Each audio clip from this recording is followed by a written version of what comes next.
Ouvrons nos Bibles dans le livre de Jean chapitre 5 à partir du verset 2. Jean chapitre 5 à partir du verset 2. Jean chapitre 5 à partir du verset 2. Il est écrit.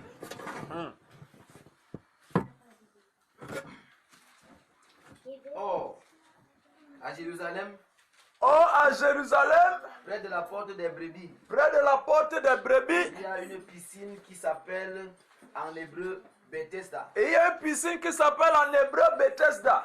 Et qui a 5 portiques. Sous ces portiques était couché un grand nombre de malades. Des aveugles, des boiteux, des paralytiques, qui attendaient le mouvement de l'eau. Car un ange descendait de temps en temps. Dans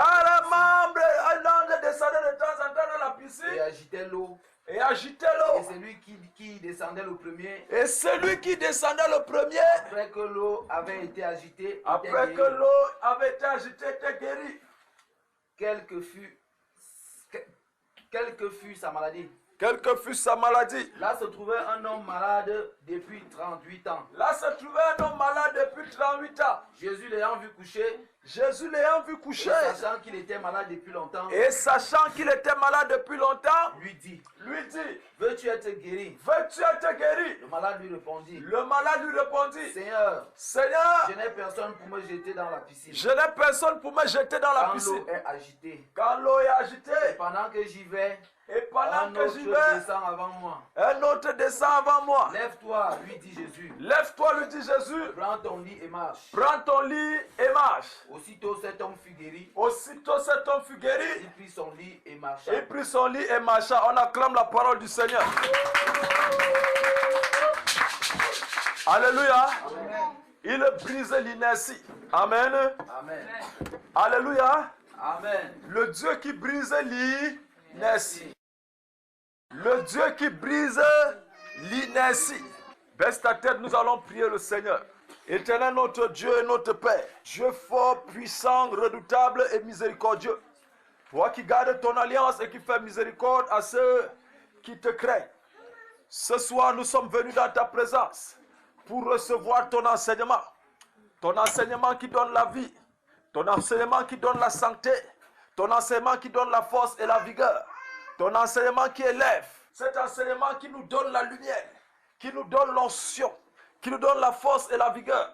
Et Seigneur, nous prions, afin que tu fasses entrer dans la dimension rématique de ce message, afin de nous livrer, Seigneur Dieu Tout-Puissant, tout ce qui est caché dans ce message, et qui peut apporter la libération dans la vie de tes enfants au nom de Jésus. Amen. La Bible déclare que tout est à nu et à découvert, aux yeux de celui à qui nous devons rendre compte. C'est pourquoi ce soir, au travers de cette parole, tout ce qui s'appelle inertie, tout ce qui s'appelle blocage et blocus, tout ce qui s'appelle stagnation, devra rendre compte au nom puissant de Jésus. Amen. Merci Seigneur, parce que tu parles, le Saint-Esprit nous parle, le Saint-Esprit nous éclaire, afin que les aveugles voient, les boiteux marchent, les paralytiques se lèvent, afin que Seigneur, ceux qui sont dans des situations quelconques voient la main de l'Éternel, le Dieu Tout-Puissant, les relever de cette situation, au nom puissant de Jésus. Quel qu'en soit le problème, à l'agitation du Saint-Esprit ce soir, la solution tombera au nom puissant de Jésus. Sois glorifié, sois magnifié dans le suprême nom de Jésus. Et un chrétien me donne Amen. Amen. Alléluia. Amen. Salue ton voisin qui est à côté de toi. Alléluia. Amen. Il brise l'inertie. Le Dieu qui brise la stagnation. Le Dieu qui détruit les autels de Baal. La Bible nous dit ici, frères et sœurs, à Jérusalem, près de la porte des brebis, il y a une piscine qui s'appelle en hébreu Bethesda et qui a 5 portiques. La Bible prend la peine d'identifier le lieu qu'on appelle Bethesda. Amen. Amen. Lorsque le Saint-Esprit descend à un endroit, que les choses bougent ou que ça ne bouge pas, la renommée va suivre. Quand le Saint-Esprit descend dans un lieu, que les gens veulent ou que les gens ne le veulent pas, l'identité de ce lieu va traverser le temps. Bethesda était une piscine piscine en Israël. Elle n'était pas la seule piscine à Jérusalem. Elle n'était pas la seule piscine en Palestine. Mais la différence entre Bethesda et les autres piscines, c'est que à Bethesda, le Saint-Esprit descendait dans la piscine. Alléluia. Amen. Il y a donc une différence entre ta vie et la vie de ton voisin. Parce que dans ta vie, le Saint-Esprit fait comment? Il descend. Alléluia. Amen. Tu ne peux donc pas être quelqu'un de l'anonymat. Tu ne peux pas être un passager clandestin. Non. Parce que le Saint-Esprit descend en toi. Et quand le Saint-Esprit descend en toi, il doit faire bouger ta vie. Alléluia. Voilà une piscine qui va prendre la renommée. Tout simplement parce qu'un ange descend et il secoue l'eau. Et quand il secoue l'eau, le premier à tomber est comment? Guéri. Quelle qu'en soit la maladie. Bethesda était le lieu de la délivrance. Bethesda était le lieu de l'espoir. Où lorsque ton cœur, ton âme est déjà abattue, lorsque tu vas à Bethesda, tu sais que tu auras la solution. Seulement, à cause de cette solution, beaucoup de personnes affluaient. Le mode ou alors la manière dont la solution descendait était une manière unique. Cette manière était claire. Il fallait que l'eau soit agitée et c'est le premier qui tombe qui était comment? Guéri. La délivrance et la guérison à Bethesda était devenue une bataille. C'était devenu une concurrence. C'était une affaire de rivalité. Il fallait être fort. Il fallait être puissant. Il fallait avoir les gens pour tomber dans l'eau au moment précis. Alléluia. Il fallait être vigilant. Parce qu'il fallait regarder le mouvement de l'eau. Et pour savoir qu'à ce moment précis, l'ange vient de secouer l'eau, il faut tomber. Si tu tombes quand l'ange n'a pas secoué l'eau, la maladie ne part pas. Amen. Voilà donc un homme qui était malade depuis 38 ans. Et il était là, à Bethesda. Il se trouvait là à Bethesda. Il se trouvait là à la piscine. Il se trouvait là en ce lieu où certes il y avait la guérison. Certes il y avait l'espoir. Certes il y avait la consolation. Mais il était incapable d'entrer dans cette guérison, d'entrer dans cette consolation, d'entrer dans cet espoir. Alléluia. Amen. Après 38 ans, le lieu qui était considéré comme le lieu de délivrance, le lieu d'espoir pour cet homme était maintenant le lieu de sa douleur. Alléluia. Amen. Lorsque vous êtes à un endroit, lorsque vous êtes dans une situation et que vous connaissez qui peut vous donner la solution et que vous n'arrivez pas à entrer dans cette solution devient pour vous l'objet de vos craintes, l'objet de vos malheurs. Alléluia. Amen.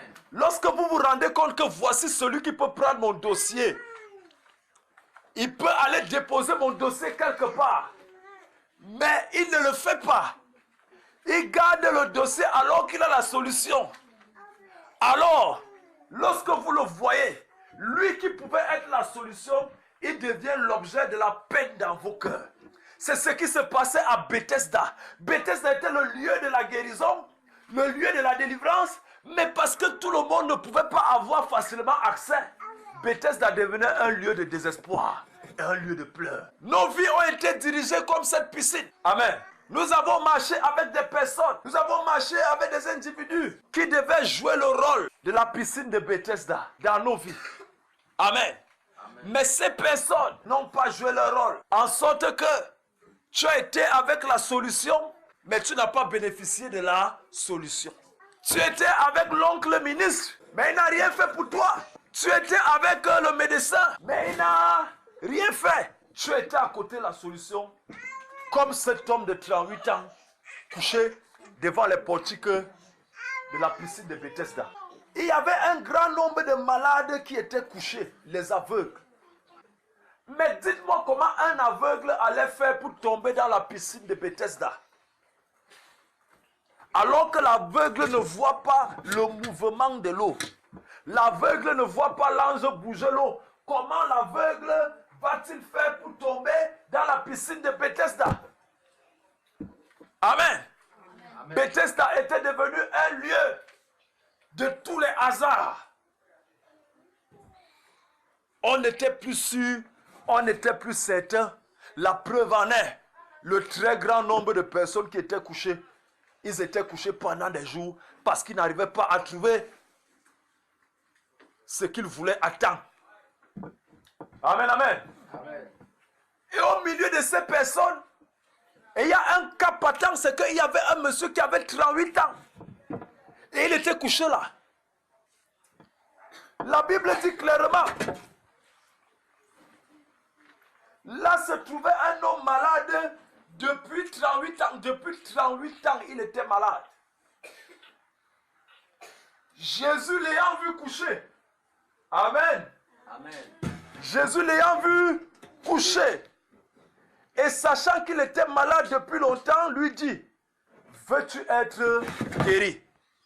Il y a des questions que lorsqu'on vous les pose, ça vous énerve. Amen. Parce que tu ne peux pas demander à quelqu'un qui est parti de chez lui et qui vient chercher la guérison. Tu lui demandes s'il veut être guéri. Alors, l'homme aurait dû demander à Jésus que mais je fais quoi alors ici à Bethesda si je ne veux pas être guéri? Veux-tu être guéri? Voilà une question que le Seigneur va poser à quelqu'un ce soir. Veux-tu que ta situation change? Veux-tu que le problème que tu as soit résolu? Veux-tu te marier si tu es célibataire?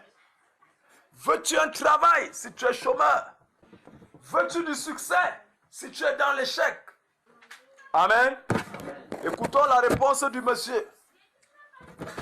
Le monsieur répond à Jésus, Seigneur, je n'ai personne pour me jeter dans la piscine quand l'eau est agitée.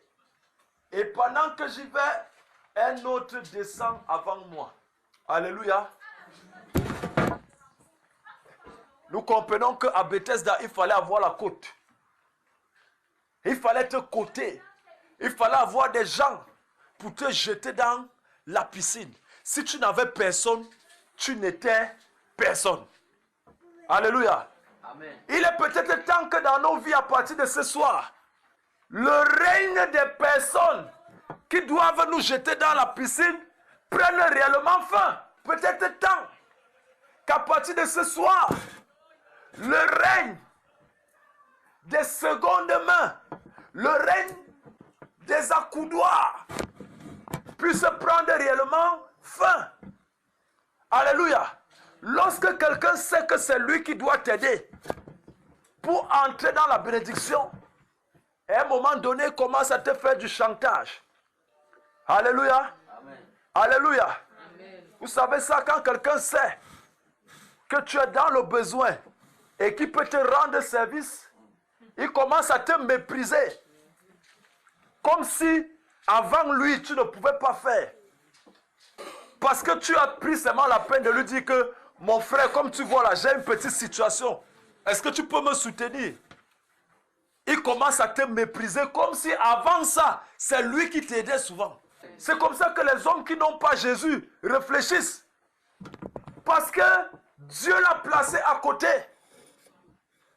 Dieu te place à côté de quelqu'un pour que lorsqu'il est dans les problèmes, tu l'aides. Parce que tu ne sais pas demain ce que Dieu va faire pour que lui aussi vienne à ton secours. Amen. Amen. Mais quand lui te soumet son problème, toi, qu'est-ce que tu fais? Tu commences à murmurer. Tu commences à mépriser. Parce que tu penses que tu es le sommet de la terre. Et quand tu fais comme ça, qu'est-ce que Dieu fait? Dieu t'enlève le peu que tu avais. Parce que tu étais méchant. Amen. Amen. Dieu t'enlève ce que tu avais parce que tu étais méchant. Et il va donner à une autre personne qui a un cœur gentil d'aider les autres. Amen. Amen. Cet homme était à Bethesda. Ceux qui devaient le jeter dans la piscine jetaient les autres personnes. Ceux qui devaient le mettre dans la piscine jetaient les autres personnes. Lui n'avait que son matelas, il était couché depuis 38 ans. Personne ne venait à son secours. Personne ne venait à son secours. Écoutez-moi très bien. Si les hommes refusent de venir à votre secours, Dieu lui-même se réserve l'exclusivité de votre secours. Est-ce que tu me comprends très bien? Amen. Quand tu vois les hommes commencer à refuser de t'aider, c'est que Dieu lui-même a décidé que c'est lui seul qui doit t'aider. Est-ce que vous me comprenez? Il y a des gens que Dieu ne veut pas qu'ils te donnent leur argent. Hein? Il y a des personnes que Dieu ne veut pas qu'ils te donnent leur argent. Parce que s'ils te donnent leur argent, la bénédiction va descendre chez eux. Mais comme ils sont désobéissants, Dieu refuse même qu'ils te donnent leur argent. Toi, tu crois qu'ils sont mauvais. Ils ne sont pas mauvais. C'est que Dieu se réserve lui-même l'exclusivité de venir au secours de ses enfants. Amen. Alléluia. Amen. Si tu as remarqué, lorsque tu vas à gauche, on refuse. Tu vas à droite, on refuse. Tu vas devant, on refuse. Tu vas derrière, on refuse. Reste calme. Alléluia. Lève les yeux vers le ciel. C'est là-bas qu'il y a ta solution. C'est là-bas qu'il y a ta solution. Je t'annonce que ta solution vient du ciel. Je t'annonce que ta solution vient d'en haut. Je t'annonce que ta réponse vient d'en haut. Je t'annonce que ton bien vient d'en haut. Au nom de Jésus. Amen. Alléluia. Cet homme a passé le temps à penser que ses voisins allaient l'aider. Il a passé le temps à penser que ses camarades qui étaient couchés avec lui allaient l'aider. Il a passé le temps à penser qu'un bon samaritain, un homme allait arriver un jour et allait le jeter dans la piscine. Mais pendant qu'il attendait que les gens l'aident, pendant qu'il attendait que les gens l'aident, les années ne faisaient que passer. Les années ne faisaient que passer. Les années ne faisaient que passer. Parce que ses yeux n'étaient pas placés sur Dieu, mais ses yeux étaient placés sur les personnes qui pouvaient l'aider. Alléluia. Amen. Quand tu places tes yeux sur les hommes, quand tu places les yeux sur l'aide des hommes, tu vas perdre ton temps. Est-ce que tu me comprends très bien? Amen. Quand tu mets ton espoir sur un homme, quand tu mets ton espoir sur une femme, quand tu mets ton espoir sur quelqu'un, tu seras toujours déçu. Alléluia. Amen. Tu seras comment? Déçu. Cet homme était couché pendant 38 ans. Et son seul problème, c'était que je n'ai personne. Chaque fois que le temps passait, tout ce qui était dans sa tête, c'était que je n'ai personne. Quand les autres déposent les dossiers à tel endroit, lui dans sa tête, c'est que je n'ai personne. Quand une situation arrive, une situation compliquée arrive, une situation qui nécessite son apport, tout ce que lui a dans la tête, c'est que je n'ai personne. Je n'ai personne, je n'ai personne. Et il a passé 38 ans à mûrir dans sa tête pendant 38 ans qu'il n'a comment personne. Or, il oubliait que si à gauche, personne ne peut t'aider, à droite, personne ne peut t'aider, devant, personne ne peut, derrière, personne ne peut, il reste encore en haut. Il reste encore en haut. Si tu lèves les yeux, Dieu lui peut t'aider. Dieu lui peut t'aider. Dieu peut te sortir de cette situation. Dieu peut se lever pour toi.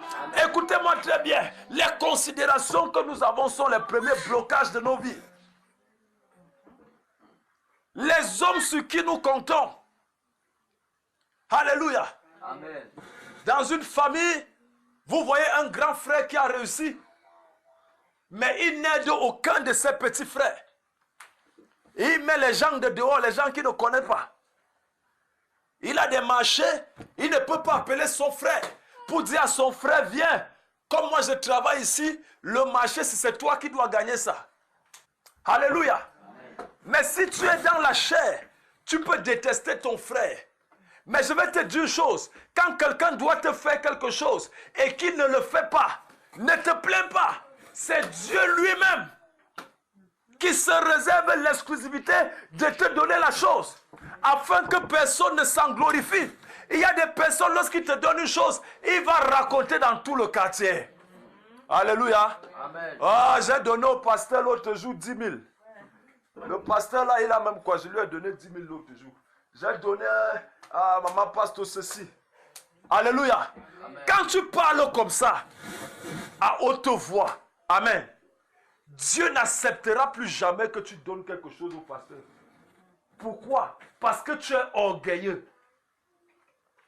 La personne, la main qui donne, ne parle pas. Alléluia. Il y a des gens que Dieu refuse que les gens là vous donnent. Tout simplement parce que il ne veut pas que demain, la personne tape la main sur la poitrine pour dire que c'est moi qui avais fait ça. C'est moi qui avais fait ça. Et Dieu avait pris la peine d'attendre 38 ans dans la vie de ce paralytique. Tout simplement pour que le paralytique comprenne très bien dans sa tête que tous les moyens qu'il avait utilisés, amen, sans Dieu, ne pouvaient servir à rien. Alléluia. Amen. Alléluia. Amen. Alléluia. L'ange descendait dans la piscine. Mais bizarrement, l'ange descendait dans la piscine. Est-ce que l'ange ne voyait pas les gens qui étaient couchés autour de la piscine? Est-ce que l'ange ne voyait pas les gens qui étaient couchés autour de la piscine? Mais il descendait seulement dans la piscine. Et ce n'est que dans la piscine que celui qui plongeait avait la guérison. Alléluia. Les méthodes de l'homme sont limitées. L'homme a des méthodes souvent très limitées pour t'amener au succès. Amen. Amen. Dieu s'est réservé l'exclusivité. Alléluia. Amen. Dieu s'est réservé l'exclusivité de ta vie. L'exclusivité du miracle de ta vie. Afin que ton père ne se lève pas. Que ta mère ne se lève pas. Que les gens ne se lèvent pas. Que personne ne frappe la main sur la poitrine pour déclarer en un jour que c'est moi qui ai fait sortir celui-ci de la pauvreté. Alléluia. Amen. Ta bénédiction, ta visitation va venir des personnes que tu ne connais même pas. Amen. Amen. Parce que Dieu lui-même va les amener. Dieu lui-même va les attirer. Dieu lui-même va les faire venir vers toi. Enlève tes yeux, mon frère. Enlève tes yeux, ma soeur, sur ce que les hommes et les femmes peuvent faire. Alléluia. Mets tes yeux sur Dieu. Amen, amen. Amen. Et Jésus s'approche de lui. Jésus lui demande, veux-tu être guéri? On peut se poser la question comme, est-ce que Jésus ne voyait pas que cet homme voulait être guéri? Alléluia. Amen. Alléluia. Amen. Veux-tu être guéri?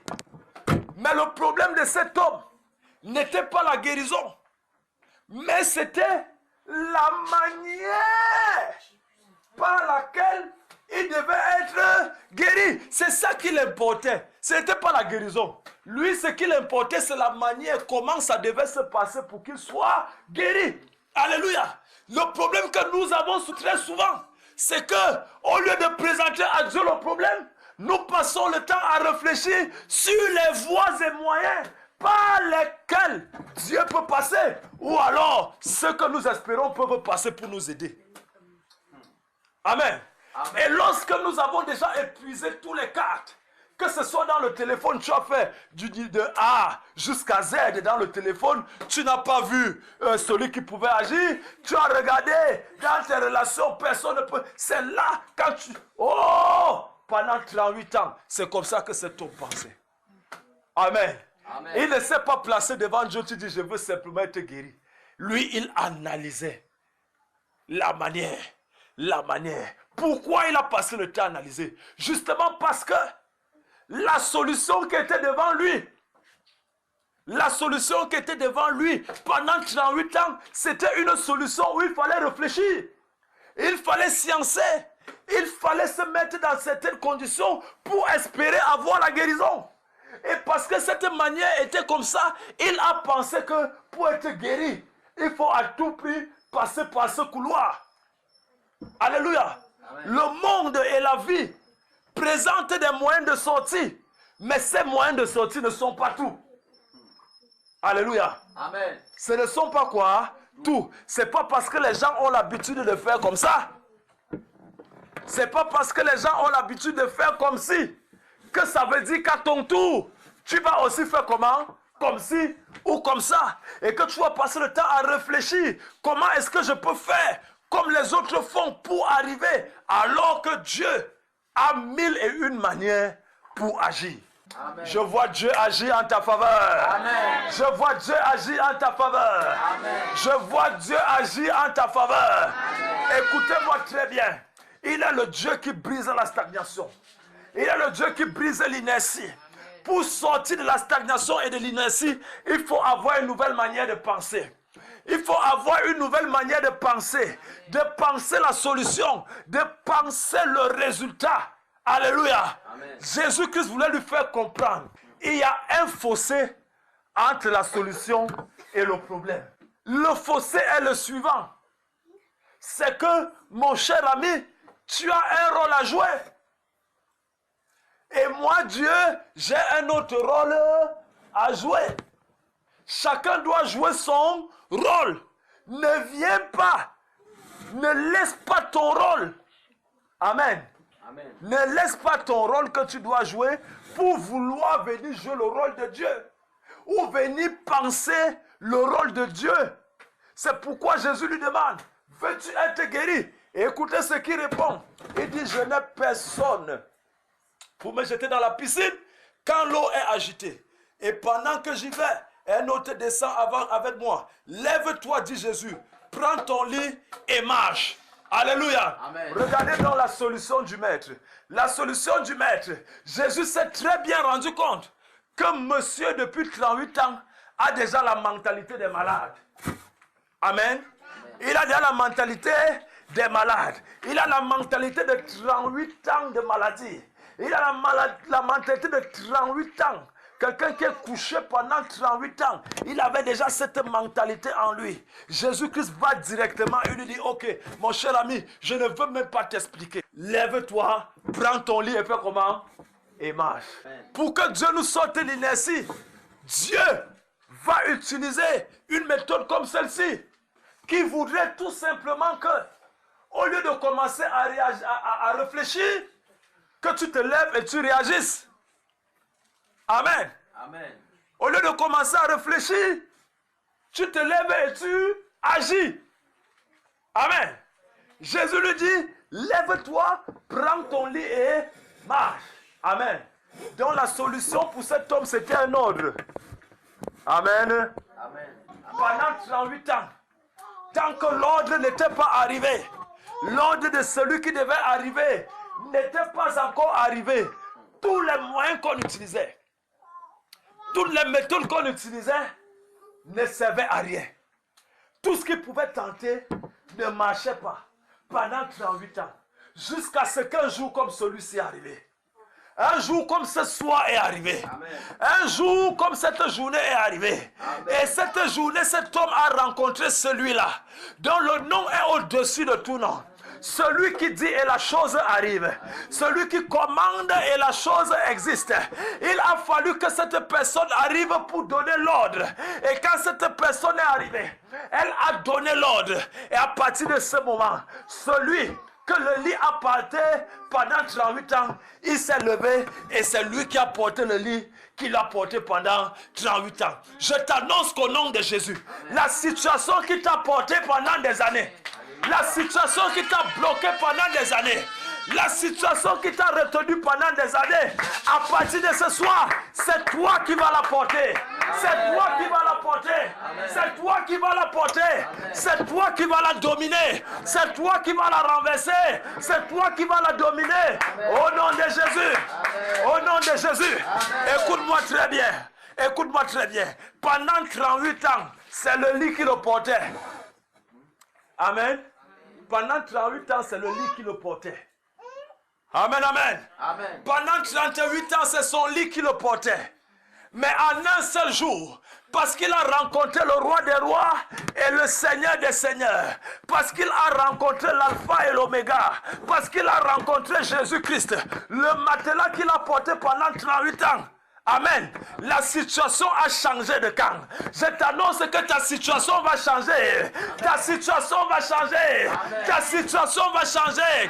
La situation qui te dominait, c'est toi qui vas prendre le dessus au nom de Jésus.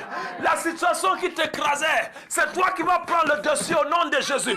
La situation qui te mettait dans l'humiliation, les gens t'humiliaient, les gens se moquaient de toi parce que tu n'avais pas d'argent. Tu venais leur prêter de l'argent, ils te refusaient et se moquaient de toi, la situation va changer. Amen. La situation va changer. J'annonce que le Seigneur visite ton argent. Le Seigneur visite tes moyens. Le Seigneur visite tes greniers. Au nom de Jésus, ceux qui se sont moqués de toi, ils viendront te demander. Ils viendront te demander. Ceux qui se sont moqués de toi, ceux qui t'ont humilié, ils viendront s'agenouiller devant toi. Au nom de Jésus. Alléluia. Amen. Pendant 38 ans, le matelas l'a porté. Je ne sais pas ce qui t'a porté pendant des années, mais je t'annonce que ce soir, le roi des rois et le Seigneur des seigneurs est en ce lieu. Son nom c'est Jésus. Et il a dit, là où 2 ou 3 personnes sont réunies en son nom, il est au milieu d'eux. Jésus-Christ est au milieu de nous ce soir. Et Jésus-Christ est venu afin que le règne de l'inertie, le règne de la stagnation, tu travailles quelque part, tu n'as jamais eu la promotion. On donne la promotion aux autres. Toi, on ne te donne jamais la promotion. Je t'annonce que Jésus-Christ est là ce soir. Amen. Pour te donner la promotion. Amen. Pour te donner la promotion. Amen. Il vient briser l'inertie. Il vient briser la stagnation. Amen. Il vient briser les blocages. Au nom de Jésus. Écoute-moi très bien. Après 38 ans, cet homme était déjà désespéré. Alléluia. Amen. Il y a des personnes qui sont dans des problèmes. Et ils sont déjà désespérés. Ils se disent que c'est fini pour eux. La situation ne peut jamais changer. Je t'annonce que mon cher ami, si la situation n'a pas changé, parce que ton frère ne t'a pas aidé, parce que ton patron ne t'a pas aidé, parce que tes amis ne t'ont pas aidé, c'est parce que Dieu lui-même s'était réservé l'exclusivité. Il s'était réservé l'exclusivité.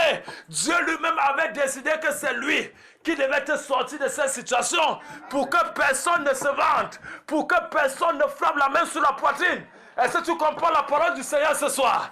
Alléluia. Amen. Tu es un privilégié de Dieu. Amen. Tu es un privilégié de Dieu. Amen. Tu es un privilégié de Dieu. Amen. Tu es une élue de Dieu. Amen. Tu es une appelée de Dieu. Amen. Tu es un choisi de Dieu. Amen.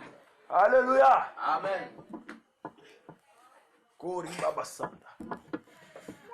Veux-tu marcher?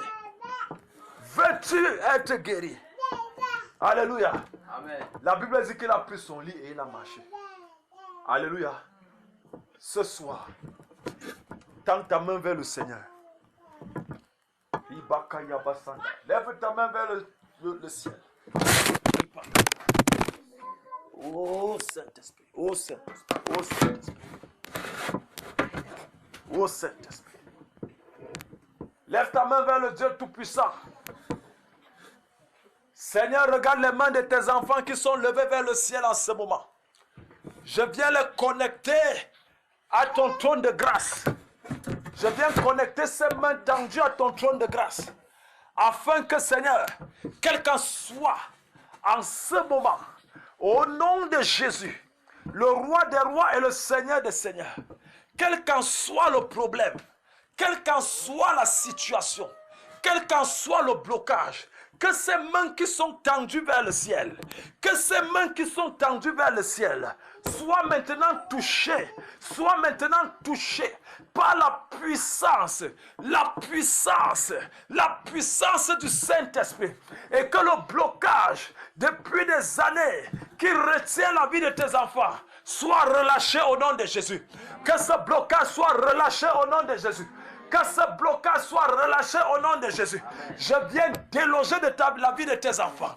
Tout homme fort, toute femme forte, tout Goliath qui s'est tenu, Seigneur, pour écraser la vie de tes enfants. Je viens déloger les Goliaths de leur vie au nom de Jésus. Amen. Je viens déloger les Goliaths de leur vie au nom de Jésus. Amen. Je viens les déloger ce soir au nom de Jésus. Amen. Quelle qu'en soit l'infimité, dans le nom puissant de Jésus, cette infimité maintenant est ôtée au nom de Jésus. Amen. Et comme le Seigneur Jésus a dit, lève-toi et marche. Lève-toi et marche. J'ordonne à ta situation de se lever et de marcher. J'ordonne à ton problème de se lever et de partir. J'ordonne à ton célibat de se lever et de partir. J'ordonne à ton chômage de se lever et de partir. J'ordonne à ta promotion de se lever et de prendre place. J'ordonne au nom de Jésus que ton mariage prenne place. Au nom puissant de Jésus. J'ordonne que tes finances se lèvent et marchent. Au nom puissant de Jésus. Merci Seigneur Jésus. Parce que tu as accompli ta parole. Tu visites la vie de ton peuple ce soir. Dans le nom du Père, le nom du Fils, au nom du Saint-Esprit. Quelqu'un qui est connecté ce soir reçoit. Peu importe le lieu où il est. Peu importe le lieu où il se trouve. Celui qui est connecté ce soir à ce message qui vient du ciel. Il reçoit la visitation divine. Il reçoit la visitation divine. Il reçoit la visitation de Dieu. Il reçoit la visite de Dieu. Il reçoit la visite de Dieu. Au nom de Jésus. Au nom de Jésus. Au nom de Jésus. Que Dieu vous bénisse.